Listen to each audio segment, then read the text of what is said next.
आज हम हिंदी विषय में प्रयोजनमूलक हिंदी इस पुस्तक से हिंदी भाषा के विविध रूप, यह जो पाठ है इसका अध्ययन किया। आज हम हिंदी भाषा के विविध रूप इसकी स्वाध्याय कृति जो है उसका अध्ययन करेंगे। इसमें से कुछ प्रश्न हम देखेंगे, उसके उत्तर हम समझ लेंगे। विस्तार पूर्वक हमको इसको समझना है। पहला प्रश्न है, राष्ट्रभाषा की संकल्पना को स्पष्ट करते हुए राष्ट्रीय स्वाभिमान तथा उन्नति की दृष्टि से राष्ट्रभाषा हिंदी का स्थान महत्वपूर्ण है। समझाइए या स्पष्ट कीजिए। राष्ट्रभाषा अर्थात राष्ट्र की भाषा। राष्ट्रभाषा यह शब्द ही अपने आप में सर्वसमावेशक और व्यापक है। इसे लोक भाषा भी कहा जाता है। राष्ट्र में सभी लोग जिस विशेष भाषा में बात करते हैं या अपने विचार प्रकट करते हैं उस भाषा को राष्ट्रभाषा कहते हैं। और डॉक्टर दंगल झालटेर के मतानुसार सामान्यतः जिस भाषा के प्रयोग में अन्य व्यवहार में समस्त राष्ट्र से अधिकाधिक भाषा बोली जाती है या अधिकाधिक वही भाषा लोग बोलते हैं तो उसे राष्ट्रभाषा कहते हैं। राष्ट्र में अधिक से अधिक लोग वही भाषा का उपयोग करते हैं। भाषा वैज्ञानिक दृष्टि से देखा जाए तो ऐसा कहना चाहते हैं कि क्षेत्र विशेष की भाषा जब अत्यधिक उन्नत बनकर महत्वपूर्ण स्थान ग्रहण करती है और उसका प्रयोग देश के सार्वजनिक कार्यों में प्रमुखता किया जाता है तब वह राष्ट्रभाषा के रूप में प्रतिष्ठा होती है। राष्ट्र के सामाजिक, ऐतिहासिक, राजनीतिक, सांस्कृतिक परिप्रेक्ष्य में राष्ट्रीय अस्मिता के रूप में राष्ट्रभाषा विकसित होकर पनपती है। इसी कारण राष्ट्रभाषा का संबंध राष्ट्र की संस्कृति, परंपरा और सभ्यता से जुड़ा हुआ होता है। राष्ट्रभाषा समस्त राष्ट्र की एक प्रकार की वाणी के रूप में महत्ता प्राप्त कर लेती है।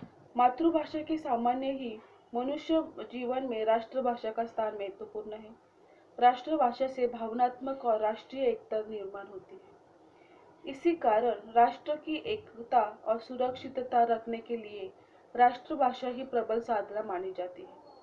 राष्ट्रपिता महात्मा गांधी जी ने मतानुसार राष्ट्रभाषा के बिना शब्द गूंगा है।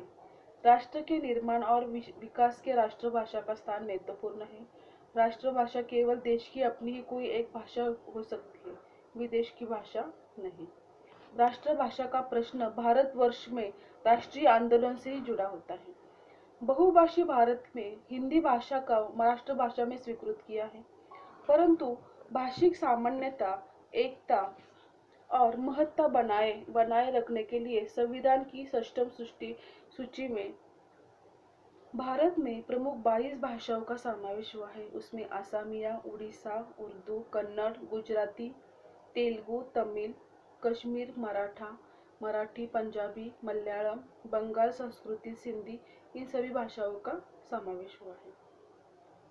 अभी भिन्न भिन्न भाषा में जो गुण आवश्यक होने चाहिए वो हम देखेंगे।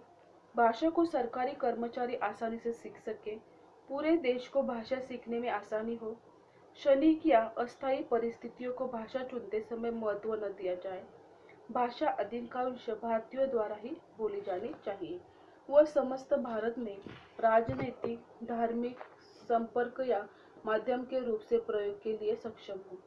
भारतीय भाषाओं में हिंदी ही एक ऐसी भाषा है जिसमें उपयुक्त गुण विद्यमान है और हिंदी ही स्वतंत्रता आंदोलन से लेकर आज तक धार्मिक, राजनीतिक, सामाजिक तथा सांस्कृतिक स्तरों पर राष्ट्रभाषा के रूप में भारतीय जनमानस के मन पर विराजमान है। हिंदी भाषा में सरलता, सुगमता, स्पष्टता, संचार सुलभता, लोकप्रियता, सर्वग्राह्यता आदि गुणों की गणना हो जाती है।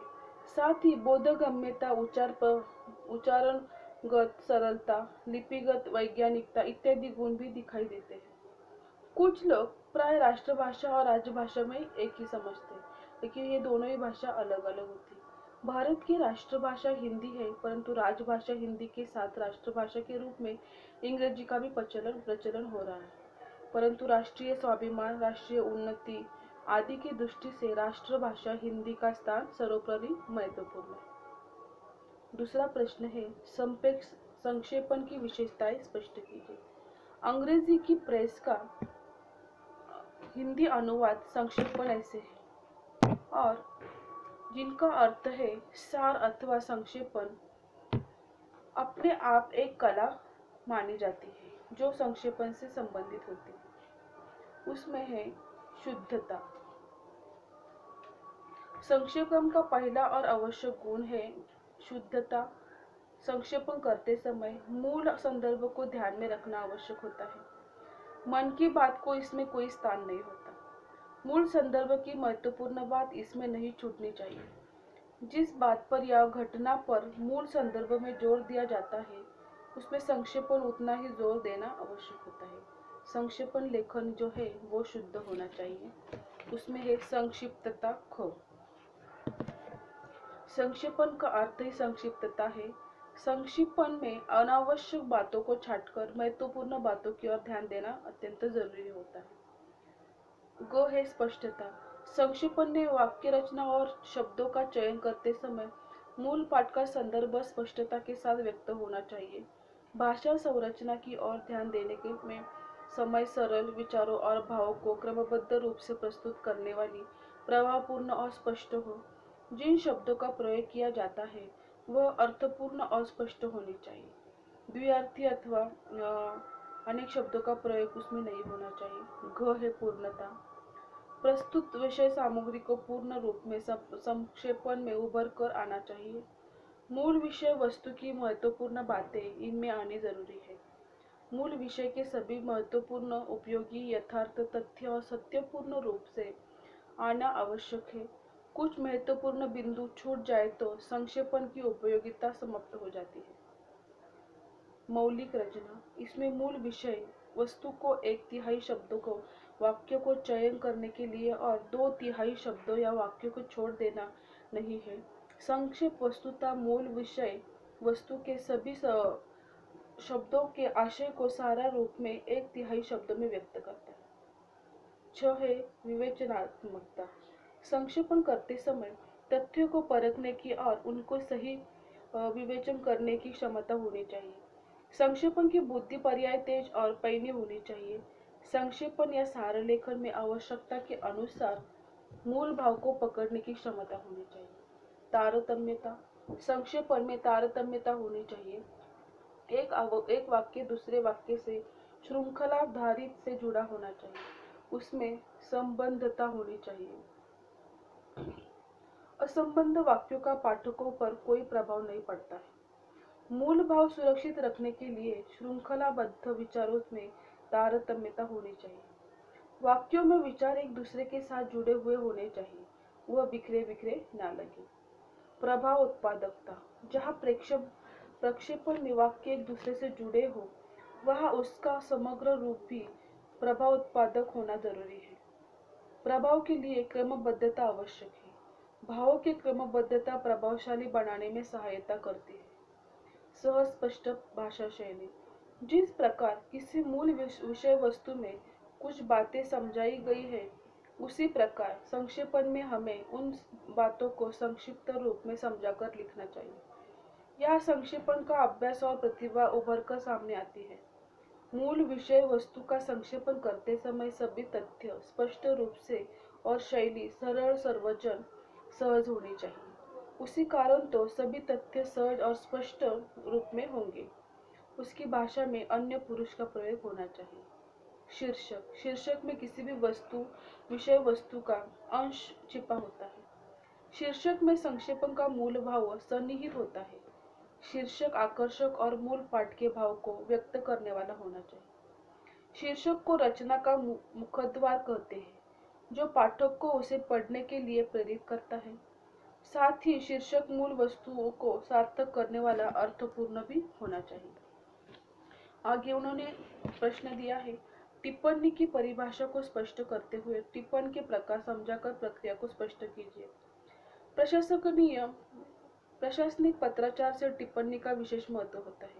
बाहर से कार्यालय में आने वाले पत्र अथवा कार्यालय में ही कर्मचारियों द्वारा दिए गए विविध प्रकार के प्रार्थना पत्रादि पर समक्ष अधिकारी को उस पर यथावश्यक निर्णय लेने में सहायता देने के उद्देश्य से ही उस विषय से संबंधित कार्यालय की नीति, कार्य की स्थिति रीति के अनुरूप लिखित रूप में दी जाने वाली जानकारी को टिप्पणी कहते हैं। टिप्पणी की कुछ विद्वानों द्वारा दी गई परिभाषाएं आपको सामने दी है।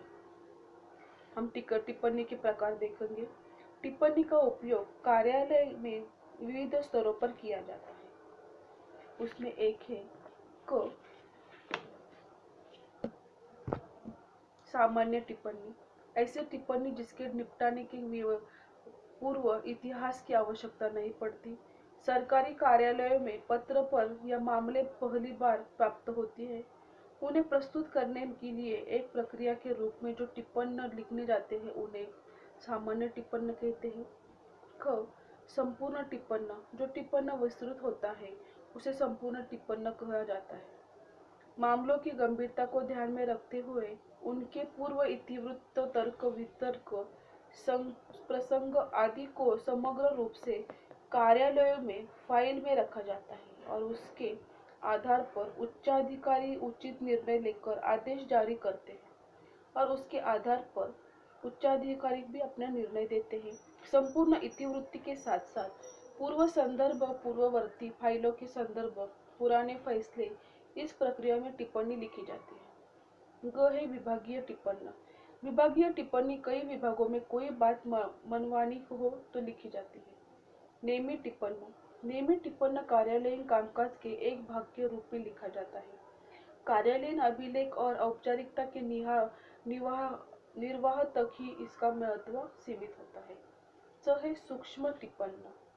सूक्ष्म रूप में लिखी जाने वाली टिप्पणी को सूक्ष्म टिप्पणी कहा जाता है। संबंधित अधिकारी अथवा अनुभाग अधिकारी कुछ पत्रों पर हाशिए पर बाई हो और निर्देश देता है जो सामान्य रूप से संक्षिप्त वाक्यों के रूप में होता है। उसे ही सूक्ष्म टिप्पणी कहा जाता है। स्वीकृत के लिए अवलोकनार्थ आदि वाक्य सूक्ष्म टिप्पणी में लिखे जाते हैं। संबंधित फाइल वरिष्ठ अधिकारी के पास आवश्यक कार्यवाही हेतु भेज देने के लिए अधिकारी भी सूक्ष्म टिप्पणी के रूप में स्वीकृत दिखलाई ठीक है अनुमोदित आदि देते हैं। 6 स्वतः पूर्ण टिप्पणी। इस प्रकार ये टिप्पणी में दी गई सूचना अपने अपने में पूर्ण होती है। स्वतः पूर्ण टिप्पणी किसी प्राप्ति पर आधारित न होकर परिस्थिति एवं आवश्यकता से पैदा हुई समस्याओं को सुलझाने के लिए ही होती है। इसलिए इस टिप्पणी में क्रम संख्या पृष्ठ समाचार लिखना जरूरी नहीं होता है। जब अनौपचारिक टिप्पणी। अनौपचारिक टिप्पणी एक मंत्रालय से दूसरे मंत्रालय तक अथवा एक कार्यालय से दूसरे कार्यालय तक जाकर देने के लिए सीधे भेज दिए जाते हैं।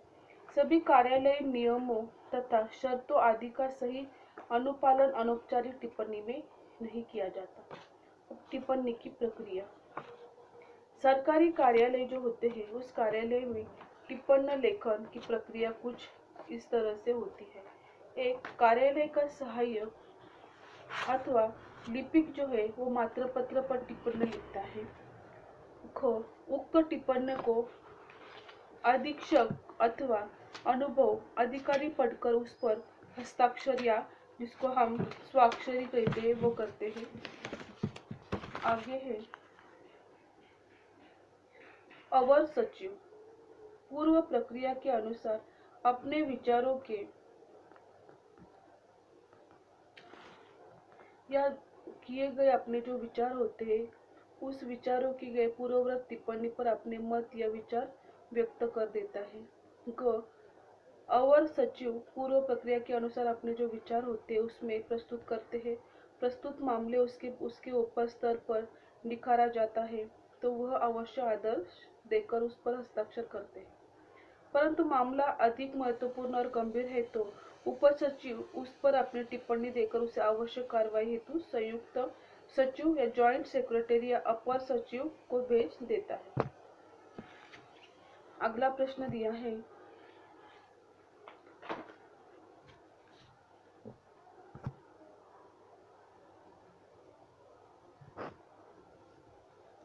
पांचवा प्रश्न हम देखेंगे आगे।